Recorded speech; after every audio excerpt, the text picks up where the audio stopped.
Naam, hii ni za Kiswahili ya Tanganyika FM kupitia Tanganyika TV na ni muda wako mzuri wa kusikiliza taarifa zetu za habari. Msomaji ni Omari Makelele Ozil. Katika taarifa zetu za habari tuanzie huko Misisi tarafani Fizi jimboni Kivu Kusini ni kwamba shughuli zote zimeripotiwa kuanza kama zamani ndani ya kijiji cha Misisi sekta ya Nganja baada ya ujumbe mkubwa wa wazalendo kufanya meeting ya amani pa Misisi, hatua ambayo imepongezwa vya kutosha na mashirika ya kiraia eneo hilo.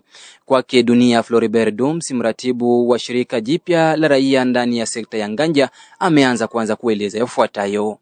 Asante sana. Ni kwamba hali ya usalama mpaka sasa hivi katika kijiji cha Misisi na kandokando iko vema sous control. Kila kitu kimerudia nafasi, activities zote ziliweza kureprendre kama kawaida, raia wana circuler librement. Hiyo yote ilikuwa ni baada ya mitingo leo iliyofanyika hapo jana katika kijiji cha Misisi. Sasa za mchana delegation ambayo ilikuja iliweza kabisa kuita wakaaji wote na wakarepondre massivement ile appel, na message ambayo walikuwa nayo ilikuwa message ya kutaka kumetrize kutransmite za wakaaji, kuwaonesha kwamba hakuna vita, kila mtu abaki kazi yake kama kawaida na mambo mengine itaendelea kushughulikiwa kulingana na jinsi watu wataendelea kufanya campaign za situation ambayo iliweza kukutana toka hiyo siku ya 5 ya wiki iliyopita. Kwa upande wetu kwanza tuliweza kuwapatia ushirikiano mkubwa wa viongozi wa delegation, kwa kuwa na mawili matatu tuliongea nao kabla ya mitingi yenyewe haijafanyika, tukaiweka en terme ya recommandation. Walitupatia assurance kusema kwamba waneno ambao wametoa watalishughulikia pamoja na ushirikiano wetu kama vile viongozi wa masosiete civil, ilikuwa yeyote ambaye ataonekana kuwa mwenye kwa nafasi ya usalama mdogo ashughulikiwe na hierarchia yao. Vile vile tuliweza kupata assurance ya kusema kwamba kasho zote zenye zilikuwa zinawekwa katika mapeni zitakwenda kuvunjwa. Administration parallele ambayo ilikuwa parmi les armées itavunjwa, ili kwamba kuweze kuundwa coordination moja ambayo itakuwa ina controle ma unité zote na mouvement zote, ikompli waweke kitengo cha PM ambacho kitakuwa kinashughulika na wale ambao watakuwa wanakuwa kichwa kigumu wa kuweza kunyanyasa raia na mali yake. Upande mwingine huyu ameomba kwa raia pia kuwa na uaminifu na uongozi wa wazalendo kwa kauli walizotoa juu ya kufanya amani ya kudumu. Dunia Floribert Doms arejea mara tena mbele ya microphone za Tanganyika FM kupitia Tanganyika TV.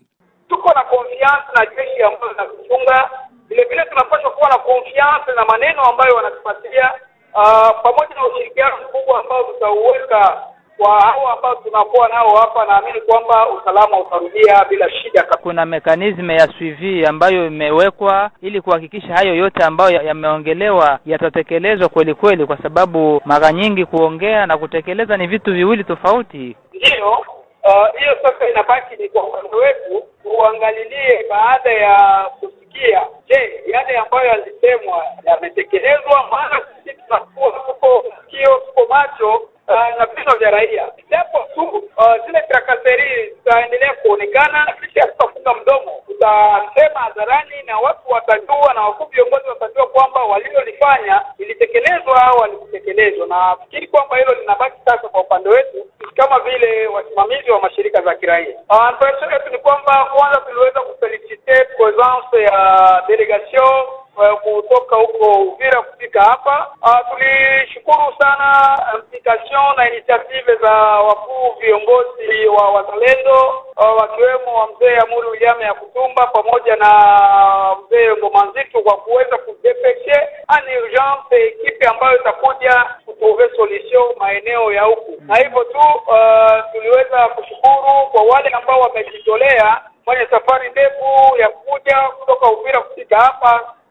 Tuliweza kufikia sana ile. Na tuko tunaendelea tu kuomba wa uongozi wa wazalendo kwamba wakuwe vigilant paske wanasemaka kila siku kwamba après la guerre c'est la justice, na wakati vikosi unavyoviangalilia vinakuwa vinafanya makometre maakte zilizo contraire à la loi, kesho kutwa ni viongozi ndio wanakuwa wanarepondre kwa zile akte ambazo maelema zao ziliweza kufanya. Kwa hiyo wakuwe très vigilant kuangalilia discipline ya vikosi vyao na wanajeshi wao, ili kwamba baada ya vita waweze kumerite kile ambacho waliweza kutetekea kwa muda huu. Ujumbe wetu kwa makabila ni kwamba raia hatuwezi kutembelea mambo ya kijeshi au mambo ya siasa. Raia haki raia, pamoja kwa amani, kwa ushirikiano, tuishi kama vile tulivyokuwa tunaishi.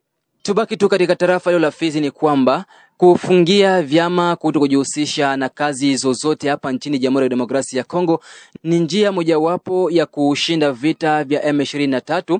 Ndivyo amesema hayo kada wa chama cha UDPS Fizi Baraka Bwana Abomba Ebalo Peter Stober, kisha chama chake Matata Mponyo Mapo na Seti Kikuni kufungiwa na serikali ya Kongo.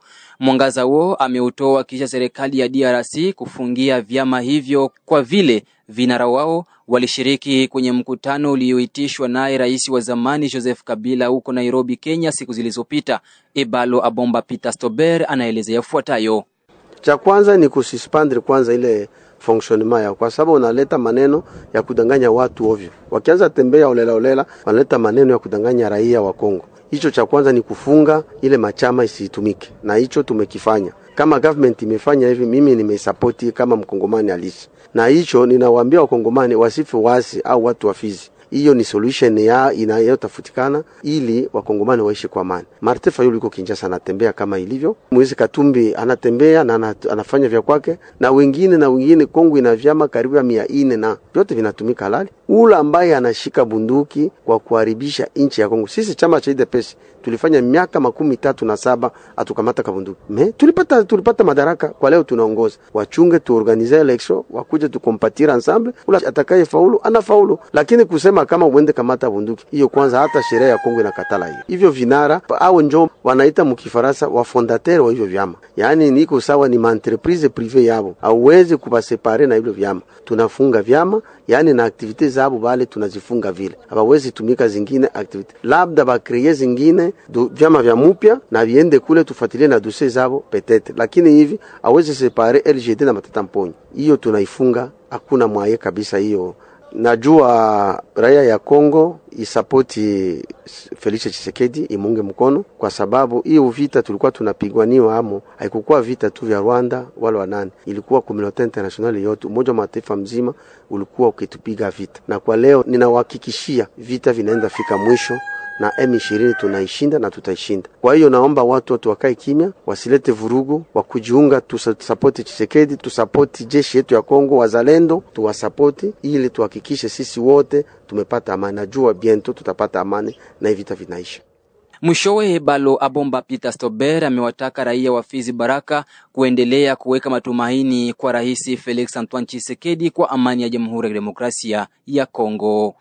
Cha kwanza ni kususpendre kwanza ile fonctionnement yao, kwa sababu unaleta maneno ya kudanganya watu ovyo. Wakianza tembea olela wanaleta maneno ya kudanganya raia wa Kongo. Hicho cha kwanza ni kufunga ile machama isitumike, na hicho tumekifanya. Kama government imefanya hivi, mimi nimesupport kama mkongomani halisi. Na hicho ninawaambia wakongomani wasife wasi au watu wa Fizi. Hiyo ni solution ya inayotafutikana ili wakongomani waishi kwa amani. Martin Fayulu yuko Kinshasa anatembea kama ilivyo. Moise Katumbi anatembea na anafanya vya kwake, na wengine Kongo ina vyama karibu ya 400 na vyote vinatumika halali. Ule ambaye anashika bunduki kwa kuharibisha nchi ya Kongo. Sisi chama cha UDPS tulifanya miaka 37 atukamata kabunduki.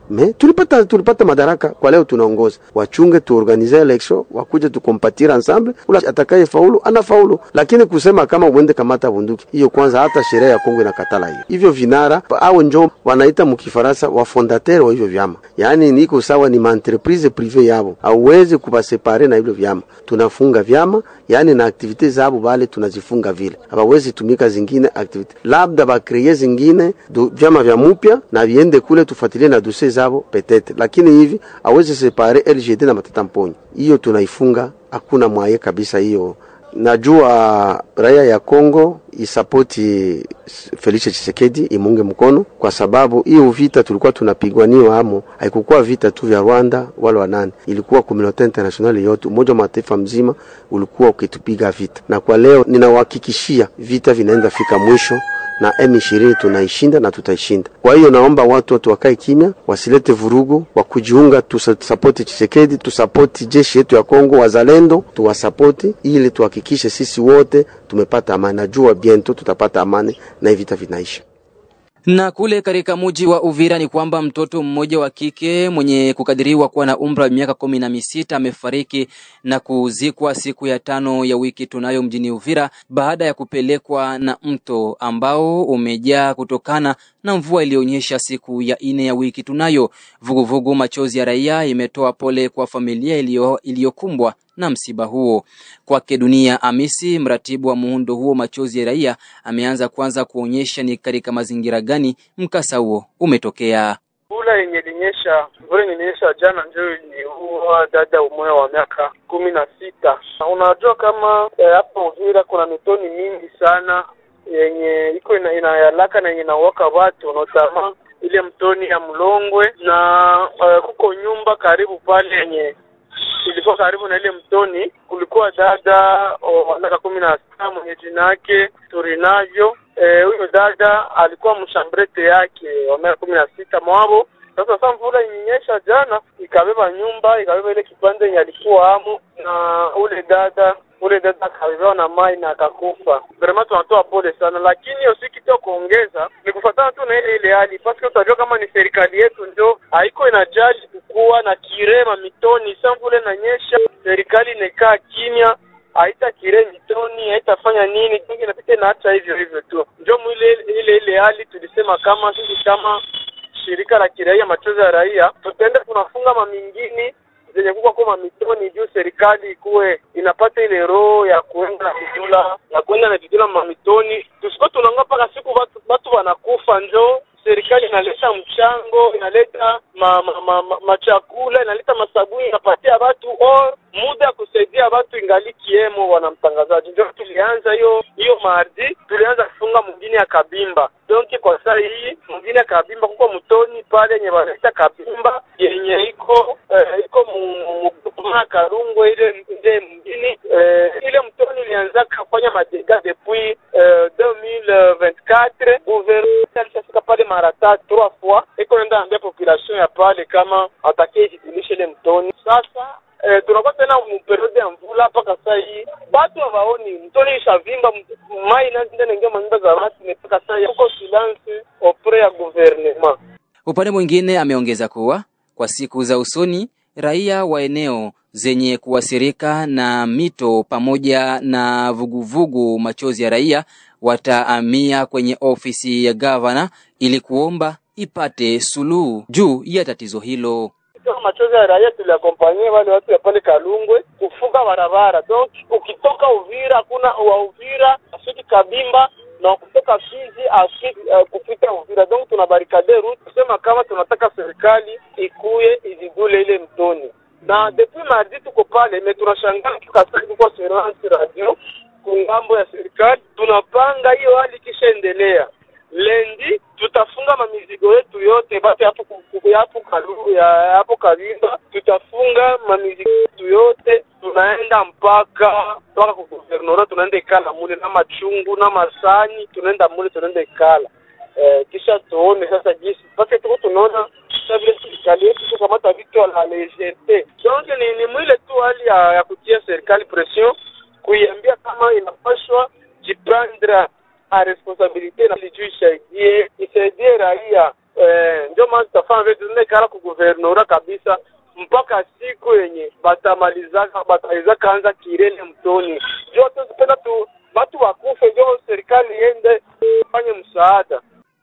Na kule katika tarafa la Mwenga ni kwamba shirika la waandishi habari kwa ajili ya usalama tarafani Mwenga jimboni Kivu Kusini imekusanya malida wa kijamii siku ya Alhamisi tarehe 30 Oktoba 2025 kwa ajili ya kuzungumza kuhusu mazingira na mabadiliko ya hewa chini ya mada isemayo pori ni sisi na sisi ni pori. Katika mazungumzo naye Bi Emachule Chakupe, mratibu wa shirika hilo la wanawake wapashaji habari tarafani Mwenga, ameomba kwa raia wote kuwa na tabia ya kulinda mazingira.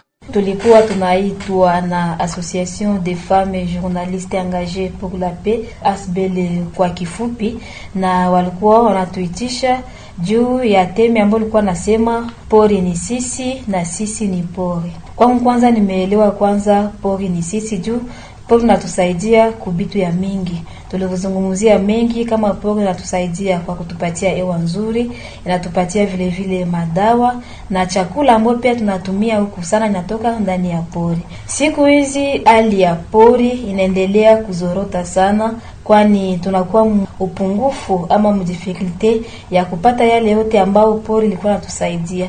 Na ile yote natokana na sisi wenyewe watoto wa tarafa ya Mwenga na vile ya Kamituga tuna contribute kwa hiyo uharibifu wa kuharibisha hizo pori. Kwa wakati kwanza ndawaomba wajihusishe na kulinda hiyo pori, kulinda hiyo miti, kutokata miti kiolela, kutoharibisha ile mazingira, kufanya hiyo makala yenye aina idadi tunakata miti na hata hiyo namna ya kujenga nyingine mamiti. Tunaomba pia wengine kwa wakaaji ambao wanakuwa na maparsele kwa nyumba zenye hazina huko mamiti, ni vizuri kuendelea na kupanda miti kwa parsele, leo tatusaidia kwa kutupatia mazingira mazuri. Kwa kwa viongozi wa serikali na waomba wafanye jitihada ama wafanye juhudi ya kujua kufanya kazi yao vizuri, kukuwa na linda nchi juu hapo wanaisha kalia tu kukuwa na lomba mataksi, kulomba na mataksi juu ya mwako nakata miti na bata penda kwenda na kufanya hiyo verification kama ambiko nakata miti je bakona kufuatilia bale ambao wanafanya hiyo kazi ya kukata miti juu itusaidie na shi population yetu. Mwishowe ameomba kwa mashirika mbalimbali ya kihutu kuwajia na misaada ya mbegu kwa ajili ya kupandikiza. Tulizungumzia ndani ya mkutano kuhusu COP30, tunaweza kuwaomba hivi basaidie Sud Kivu yetu, setu tarafa yetu ya Mwenga, kutusaidia kwa kuongea na wale wafadhili ili waweze kutupatia hiyo mambegu ambayo tatusaidia kwa kupanda miti na kuweza kutusaidia pia kukamata ba sensibilisateur wenyewe watakuwa na sensibiliser watu ya kuwa nafanya hiyo uchungaji wa hiyo miti. Vile vile pia naomba kwa wale ambao wataenda kule COP30 batusaidie pia kwa kuleta hiyo ma sensibiliser watu juu ya kwanza fanya hiyo pori ya kijamii. Tulizungumzia pia kuhusu maonje ziendelee tu na kuimiza ama na kufinanse wale wanafanya hiyo sensibilisation kuhusu hiyo uchungaji wa mazingira yetu. Donc bali watu ya maonje basaidie bali watu wenyewe wanafanya hiyo sensibilisation, badala kusensibiliser watu namna gani ya kulinda mazingira na kulinda pori yetu. Tunashukuru tu kwanza Association AFGP kwa kupitia mazungumzo ya siku ya leo kuhusu hii sensibilisation juu ya environnement yetu. Tunawaomba waendelee, wasishie hapa, waendelee tu kwenda napita kwa mabijiji mbalimbali ili waende na patia watu wengine hiyo sensibilisation ya kulinda pori yetu vizuri. Tumalizia taarifa yetu ya habari na habari isemayo kuwa Rais wa Ufaransa Emmanuel Macron wakati wa mkutano wa kimataifa wa kuunga mkono amani na ustawi katika ukanda wa maziwa makuu amesema kuwa hivi karibuni uwanja wa ndege wa kimataifa wa Goma utaanza kufanya kazi. Mengi zaidi naye Safari Alimasi Dilwe akishirikiana na mwenzake Isaac Mlucha Ashibe kwa ajili ya kutuandalia mengi zaidi. Naam. Karibu mwaka mmoja baada ya kutokuwa na shughuli kwa sababu ya mapigano na vurugu kati ya vikosi vya jeshi la DRC na uasi wa FCM23 unaungwa mkono na Rwanda. Kisha kufungwa kwa uwanja wa ndege wa kimataifa wa Goma katika jimbo la Kivu ya Kaskazini unapangwa kufunguliwa mara tena hivi karibuni kulingana na kile Rais wa Ufaransa Emmanuel Macron alitangaza Alhamisi Oktoba 30, 2025 wakati wa mkutano wa kimataifa wa kuunga mkono amani na ustawi katika ukanda wa maziwa makuu ulioandaliwa huko Paris kwa ushirikiana na Togo. Safari Alimasi, Rais Emmanuel Macron akiwa mbele ya mwenzake wa Jamhuri ya Kidemokrasia ya Kongo Felix Antoine Tshisekedi na Fo Nyansembe wa huko Togo. Rais Macron amehakikisha kufunguliwa tena kwa uwanja huo wa ndege kufanyika kwa kuheshimu hadhi ya kitaifa na kutahusu ndege zenye misaada ya kiutu kuwasili ili kusaidia chakula sehemu mbalimbali zenye kukumbwa na mzozo. Isaac na nukuapa maneno yake Rais wa Jamhuri ya Ufaransa wakati wa mkutano huo. Itakuwa misaada ya kiutu Ninatangaza kuwa mwisho wa mazungumzo yetu tutajaribu kufungua katika wiki zijazo. Tutafungua uwanja wa ndege wa Goma kwa ajili ya ndege za misaada ya kiutu, siku 2 kwa wiki kulingana na uwezo wa mahitaji muhimu. Hatua hii itafanyika kwa kuheshimu hadhi ya Kongo ili kuruhusu ndege zenye misaada ya kiutu kufanya kazi bila kikomo, amesema Rais wa Ufaransa Emmanuel Macron. Kulingana na rais huyo, ni signo tosha yenye kusubiriwa na ya muhimu kwa raia. Alisema, najua namna gani wenzangu wapatanishi kama vile Qatar na Marekani wanajitolea kuchunguza vizuri kufanyika kwa ufunguzi huu na kushindikiza. Na washukuru kwa zaidi ya uwepo wao hapa. Najua kama siku zijazo zitakuwa sawa kwa hatua zote. Aliongea hayo. Safari tufahamishe kuwa tangu kushikiliwa kwa mji wa Goma mwisho wa Februari mwaka 2025 na waasi wa AFC M23 wanaungwa mkono na Rwanda, uwanja wa ndege wa kimataifa wa Goma haufanye kazi kama vile ule wa Kavumu mjini Bukavu katika mkoa wa jirani wa Kivu Kusini. Licha ya wito kutoka vitengo mbalimbali kutolewa kwa ajili ya kufunguliwa tena kwa uwanja huo kwa ajili ya kurahisisha misaada ya kiutu, hakuna hatua yoyote ile iliyofanyika mpaka sasa. Serikali ya Kongo ilichukulia kufungwa huku kulisababisha kutokuendesha kwa miundombinu yake kupitia njia ya anga. Kitengo cha njia ya anga ni kampuni ya umma inayokagua na kuongoza viwanja vya ndege. Kuanzia wakati ambao hatukagua Goma na Bukavu, tulitoa tamko la kimataifa kama viwanja hivyo vya ndege havifanye kazi. Kuanzia hivyo hakuna ndege yoyote itakayotua eneo hilo. Alisema hayo mwezi Juni uliopita waziri wa usafiri na mawasiliano Jean-Pierre Bemba. Msikilizaji wa Tanganyika FM kupitia Tanganyika TV, ni hapo ndipo natamatisha taarifa zetu za habari za siku ya leo. Msomaji alikuwa ni Omari Makilele Ozil.